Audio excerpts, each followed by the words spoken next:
Hej, jeg hedder Ole Tange. Jeg er IT-politisk rådgiver i fagforeningen Prosa. Jeg vil gerne fortælle lidt om det nye viftekort, eller det trådløse dankort, eller det kontaktløse dankort, som det også kaldes. Jeg har fået mit, det er ganske vist ikke et dankort, det er et Mastercard, men princippet er det samme. Inde i det her kort sidder der en antenne, og den kan så kommunikere via radiosignaler. Det kan man se, fordi der er det her viftesymbol heroppe i hjørnet. Og med det her viftesymbol, så kan man altså tale med kortet. Desværre så er der ikke nogen sikkerhed bygget ind i det her kort, så enhver kan tale med dit kort, og det er et problem.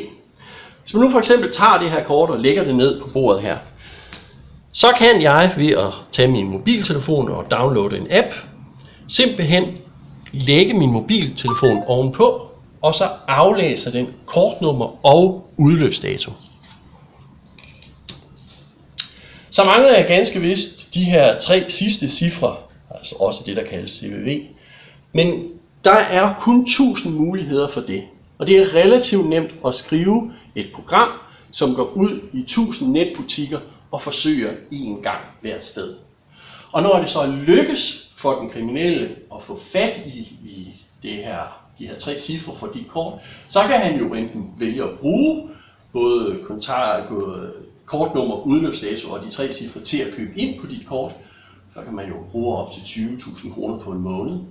Eller han kan vælge at sælge det her til andre, som kan misbruge de her oplysninger til noget, der er endnu værre. Forbrugerrådet siger, at man jo er beskyttet som forbruger, og det er sådan set også rigtigt. Men det kræver, at man holder øje med ens kontoudtog og tjekker, at der ikke er nogen posteringer, som man ikke vil kendes ved. Og hvis der er sådan nogle posteringer, at man så får gjort indsigelse over for sin bank. Og jeg ved i hvert fald, at der er folk i min familie, som ikke lige ville få tjekket enhver kontoudtog, og ikke lige ville få tjekket enhver postering. Og hvis der var en postering på 37,5, så var det jo ikke sikkert, at vedkommende ville få gjort indsigelse. Og derfor synes jeg, det er enormt ærgerligt, at bankerne ikke har løst det her for forbrugeren, nemlig ved at putte noget kryptering ind i kortet, sådan at det her ikke kunne lade sig gøre. Men så må vi jo så som forbrugere prøve at se, om vi kan løse problemet selv. Og det kan vi heldigvis. Faktisk er løsningen relativt simpel. Man tager simpelthen noget sølvpapir, og hvis man lægger kortet oven på det her sølvpapir, så kan man ikke længere med sin mobiltelefon aflæse kortet. Så tager jeg min mobiltelefon og lægger ovenpå, så sker der ikke noget. Og det skyldes, at det her sølvpapir det går ind og påvirker radiosignalerne, sådan at min mobiltelefon ikke kan aflæse kortet.